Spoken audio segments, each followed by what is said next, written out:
అత్తవారింటిలో భర్త అత్తమామలు కష్టపడుతున్నప్పుడు, వాళ్ళు ఇబ్బందుల్లో ఉన్నప్పుడు నీ సుఖం కోరి నిన్ను ఇబ్బంది పెట్టడం ఎందుకని వాళ్ళు అంటారు. నువ్వు మీ అమ్మగారింటికి వెళ్ళిపో అని అన్నప్పుడు నీవు ఈ ఇంటికి రాకూడదు. మరి వాళ్ళు ఈ ఇబ్బందుల్లో ఉన్నప్పుడు నీ సుఖం కోరి నువ్వు ఈ ఇంటికి రాకూడదు. ఈ ఇంటి తలుపు మూసుకొని ఉంటాయి, నీకు ఇంట్లో ప్రవేశం లేదు. వాళ్ళు ఎప్పుడైతే అత్త మామ భర్త వాళ్ళు సుఖంగా ఉంటారో, ఆనందంగా ఉంటారో, అటువంటి సందర్భంలో నువ్వు ఈ ఇంటికి రా, నువ్వు ఈ ఇంటి ఆడబిడ్డవు, నీకు ఈ ఇంటి తలుపులు ఎప్పుడూ తెరుచుకొని ఉంటాయి. ఇంకా ముఖ్యమైనటువంటి విషయం ఏంటంటే, ఈ ఇంటి విషయాలు ఆ ఇంట్లో పొగడకుంటూ చెప్పవద్దు. ఈ ఇంటి వారిని, ఆ నాన్నను గాని నన్ను గాని ఈ ఇంటి కులగోత్రాన్ని అక్కడ పొగడకూడదు. అక్కడ జరిగేటువంటి గొడవలు వాళ్ళు ఏమైనా అంటే అవి తీసుకొచ్చి ఇక్కడ చెప్పకూడదు. ఇక్కడి విషయాలు ఇక్కడే వదిలే, అక్కడి విషయాలు అక్కడే వదిలే, నువ్వు సుఖంగా ఉంటావు అని చెప్పేసి సీతమ్మ వారిని వాళ్ళ అమ్మ చెప్పి పంపిస్తుంటారు. ఈ రకంగా దీనివల్ల నేర్చుకోవాల్సింది ఏంటంటే, నువ్వు ఆ భర్తతోటే ఉండాలి. వేదమంత్రం కూడా చెప్తుంది, త్ర్యంబకం యజామహే సుగంధిం పతివేదనం ఉర్వారుకం ఇవ బంధనాత్ ఇతో మోక్షీయం ఆముతః. ఓ భగవంతుడా, నన్ను ఈ యొక్క ఆత్మీయ తల్లిదండ్రుల ఆత్మీయ ఈ బంధనం నుంచి విడిపించు.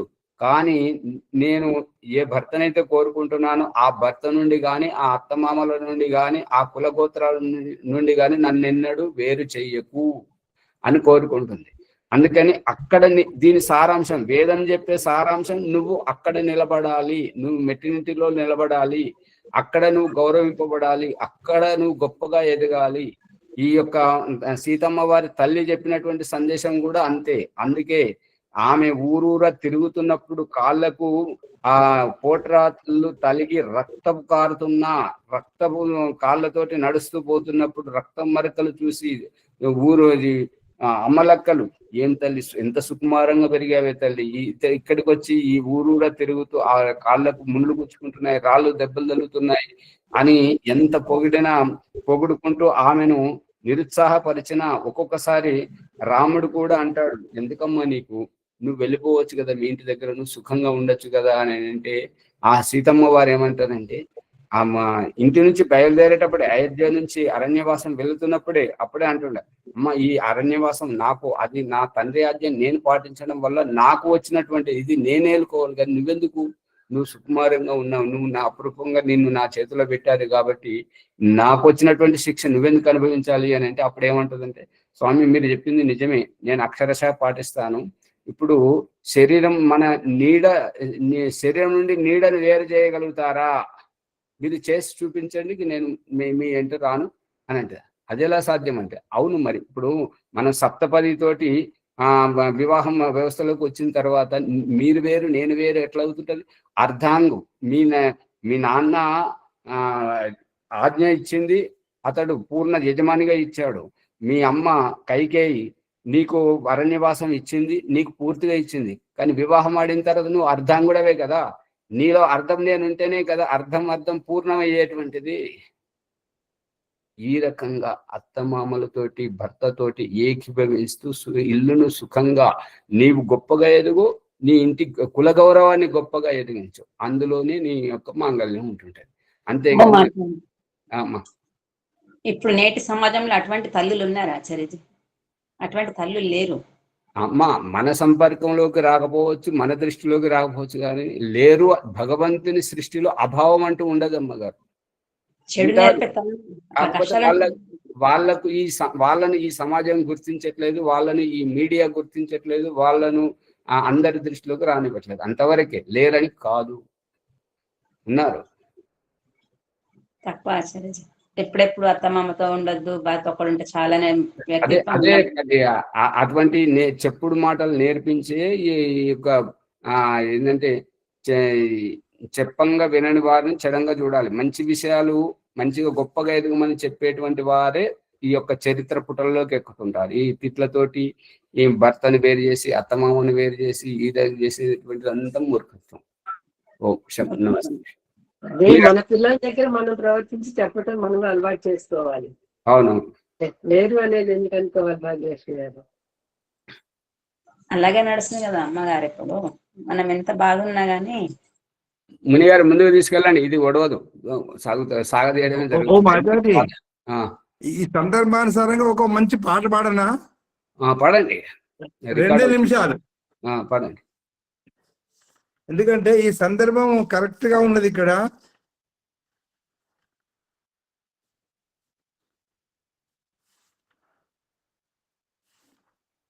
ఈ మిథ్యా వ్యవహారములందు చిక్కుబడి బ్రహ్మచర్యము విద్య వలన కలుగు లాభము నుండి వంచితులై రోగులు మూర్ఖులనై ఉందురు. కాబట్టి మూర్ఖులు కాకుండా ఉండాలి అంటే వివేకాన్ని ఉపయోగించాలనేది సందేశం. ఆచార్య ఓంప్రి గారి ధన్యవాదములు. మనం చాలా లోతుగా పఠన పాఠన విషయాలను చింతిస్తున్నాము, ఆలోచిస్తున్నాము. ఈ వేటిని ఆలోచిస్తే ఎక్కువ మనం ఈశ్వరుని సాన్నిధ్యం పోతాము అనే విషయాన్ని స్పష్టంగా తెలియజేసుకుంటున్నాము. వారికి ధన్యవాదాలు. ఎపిసోడ్ లైక్ చేయండి, షేర్ చేయండి, సబ్స్క్రైబ్ చేయండి, పక్కన ఉన్న గంట సింబల్ గట్టిగా నొక్కండి. 1-2 ప్రార్థన. ఒక చిన్న పరమాత్మని ధ్యానిస్తే ఏం లాభం కలుగుతుంది అనేటువంటి పాట చక్కగా 1-2 చరణాలు విందాం మనము. ప్రణమని భాగ్యనేరం. పరమేశుని ధ్యానించుటచే పరమానందపు సిరి దొరుకునురా, యోగాభ్యాసము చేయుటచే పరమానందపు సిరి దొరుకునురా, జడ విగ్రహముల పూజించుటచే జడ బుద్ధియే మనలో పెరుగునురా, మదిలో పరమాత్ముని ధ్యానించుటచే పరమానందపు సిరి దొరుకునురా, చెడు పుస్తకములు చేపట్టుటచే చెడు నడుకలలో పడి చెడుదువురా, సద్గ్రంథములను పఠించుటచే పరమానందపు సిరి దొరుకునురా, దుర్మార్గుల స్నేహము చేయుటచే దుఃఖము పాలైన చింతువురా, సన్మార్గముల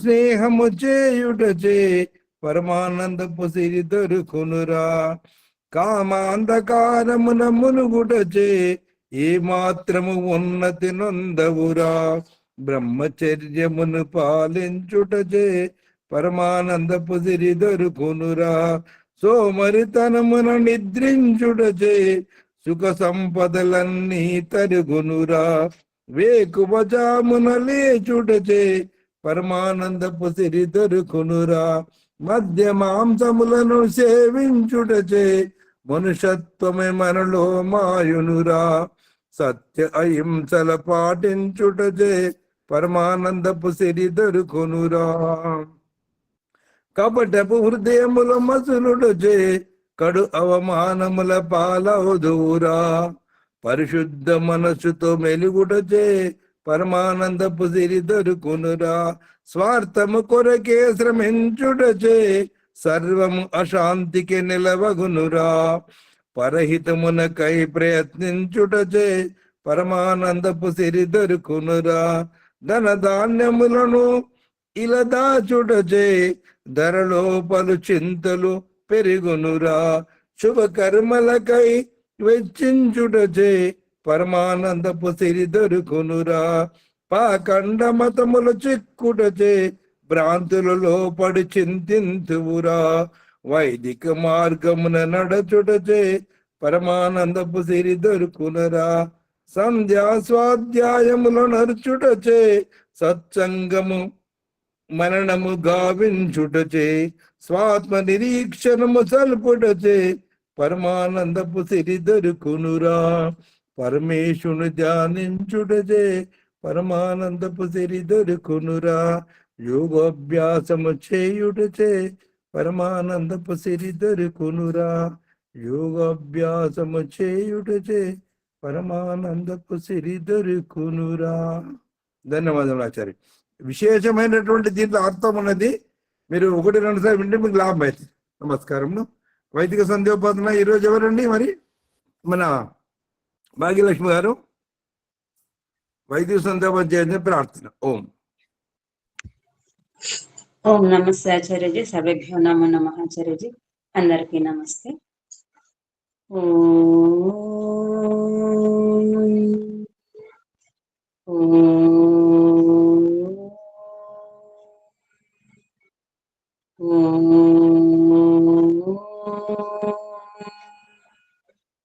अर्कवैदिक ब्रह्म संदेहिज्यमु ॐ अमृतोपस्तरणमसि स्वाहा ॐ अमृता अपिधानमसि स्वाहा ॐ सत्यं यशः श्रीर्मयि श्रीः श्रयतां स्वाहा ॐ शन्नो देवीरभिष्टया आपो भवन्तु पीतये शन्यो रविस्रवन्तु नः ॐ वाक् वाक् ॐ प्राणः प्राणः ॐ चक्षुः चक्षुः ॐ श्रोत्रं श्रोत्रम् ॐ नाभिः ॐ हृदयम् ॐ कण्ठः ॐ शिरः ॐ बाहुभ्यां यशोबलम् ॐ करतलकरपृष्ठे ॐ भूः पुनातु शिरसि ॐ भुवः पुनातु नेत्रयोः ॐ स्वः पुनातु कण्ठे ॐ महः पुनातु हृदये ॐ जनः पुनातु नाभ्याम् ॐ तपः पुनातु पादयोः ॐ सत्यं पुनातु पुनः शिरसि ॐ खं ब्रह्म पुनातु सर्वत्र ॐ भूः ॐ भुवः ॐ स्वः ॐ महः ॐ जनः ॐ तपः ॐ सत्यम् ॐ मृतं च सत्यं चाभिधातपसोऽध्यजायत ततो रात्र्या जायत ततः समुद्रो अर्णवः ॐ समुद्रादर्णवादधि संवत्सरो अजायत अहोरात्राणि विदधतिश्वस्य मिषतो वशे ॐ सूर्याचन्द्रमसौ दातायता पूर्वमकल्पयत् दिवं च पृथिवीं च अन्तरिक्षमतो स्वः ॐ शन्नो देवीरभिष्ठया आपो भवन्तु पीतये शन्यो रविस्रवन्तु नः ॐ प्राचीदिगग्निरधिपतिरसितो रक्षितादित्या इषवः तेभ्यो नमो अधिपतिभ्यो नमो नक्षत्रेभ्यो नमः ईशभ्यो नमयेभ्यो अस्तु योऽस्मान् वेष्टियं वयं दिश्मस्तं भोजं वेदद्मः दक्षिणादेन्द्रोऽधिपति स्थिरच्चिराजिरक्षिता पितरैषवः तेभ्यो नमो अधिपतिभ्यो नमो नक्षत्रेभ्यो नमः ईशभ्यो नमयेभ्यो अस्तु योऽस्मान् वेष्टियं वयं दिश्मस्तं भोजं वेदद्मः प्रतीचीदिगवर्णोऽधिपतिः मृदाहुरक्षितान्नमिषवः तेभ्यो नमो अधिपतिभ्यो नमो नक्षत्रेभ्यो नमः ईशभ्यो नमयेभ्यो अस्तु योऽस्मान् वेष्टियं वयं दिश्मस्तं भोजं वेदद्मः बुदीचीदिक्सोमोऽधिपतिः स्वजो रक्षिता शनिरिषवः तेभ्यो नमो अधिपतिभ्यो नमो नक्षत्रेभ्यो नमः ईशभ्यो नमयेभ्यो अस्तु योऽस्मान् वेष्टियं वयं दिश्मस्तं भोजं वेदद्मः ध्रुवादिग्विष्णुरधिपतिः कल्माषग्रीवो रक्षिता वीरुदैषवः तेभ्यो नमो अधिपतिभ्यो नमो नक्षत्रेभ्यो नमः ईशभ्यो नमयेभ्यो अस्तु योऽस्मान् वेष्टियं वयं दिश्मस्तं भोजं वेदद्मः उरुद्वादिग्बृहस्पतिरधिपतिः श्वित्रो रक्षिता वर्षमिषवः तेभ्यो नमो अधिपतिभ्यो नमो नक्षत्रेभ्यो नमः ईशभ्यो नमयेभ्यो अस्तु योऽस्मान् वेष्टियं वयं दिश्मस्तं भोजं वेदद्मः ॐ जातवेदसे सुनवामा सोममरातीयतो निदहाति वेदः सनः पर्षदति दुर्गाणि विश्वा नावेव सिन्धुं दुरितात्यग्निः चित्रं देवानामुद्गादनीकं चक्ष्मुर्मित्रस्य वर्णास्याग्निः आप्राध्या वा पृथिवी अन्तरिक्षं सूर्य आत्मा जगतस्तुषच्छा उदित्यं जातवेदसं देवं वहन्ति केतवः दृश्ये विश्वाय सूर्यम् उद्वयं तमसस्परिस्वः पश्यन्त उत्तरम् देवं देवात्रा सूर्यमगन्मज्योतिरुत्तमम् ॐ तच्चक्षुर्देवहितं पुरस्तात् शुक्रमुच्चरत् पश्येम शरदः शतं जीवेम शरदः शतं శృణుయామ శరదశతం ప్రబ్రవామ శరదశతం అధీనస్యామ శరదశతం భూయచ్చ శరదశతాత్. ఓం షణ్ణో దేవీరభిష్టయా ఆపో భవంతు పీతయే శన్యోరవి స్రవంతు నః. ఓం భూర్భువః స్వః తత్సవితుర్వరేణ్యం భర్గో దేవస్య ధీమహి ధియో యో నః ప్రచోదయాత్. హే రక్షక సచ్చిదానంద స్వరూప జగతుత్పాదక దేవ, నీ దివ్య విజ్ఞాన స్వరూపం మేము నిత్యము ఉపాసింతుము. మాకు సద్బుద్ధులు నెచ్చి సత్కర్మంలో ఆచరించినట్లు అనుగ్రహింపుము స్వామి. హే పరమేశ్వర దయానిదే, మీ కృప వల్ల జపో ఉపాసనాది కర్మములను చేస్తున్న మేము ధర్మ అర్థ కామ మరియు మోక్షముల సిద్ధిని సత్వరంగా ప్రాప్తించుకొందుము గాక. ఓం నమః శంభవాయ చ మయోభవాయ చ నమః శంకరాయ చ మయస్కరాయ చ నమః శివాయ చ శివతరాయ చ. ఓం షణ్ణో దేవీరభిష్టయా ఆపో భవంతు పీతయే శన్యోరవి స్రవంతు నః. ఓం శాంతి శాంతి శాంతి. ఇది వైదిక బ్రహ్మశరీర యజ్ఞమాచార్యజీ. ఓం నమస్తే ఆచార్యజీ. సర్వేభ్యో నమో నమః ఆచార్యజీ. शांति पाठ करो आचार्य. ओम देव शांतिरंतरिक्षम शांति पृथ्वी शांति आपा शांति औषधे शांति वनस्पते शांति विश्वे देवा शांति ब्रह्म शांति सर्वं शांति शांतिरेव शांति सामा शांतिरेधि. ओम शांति शांति शांति. श्रीभ्यो नमः. नमस्ते आचार्य. अंदर नमस्कार. नमस्ते आचार्य. आचार्य नमस्ते. सर्वेभ्यो नमो नमः. అందరికీ तभी सर्वेभ्यो नमः. नमस्ते नमस्ते आचार्य. नमस्ते नमस्ते.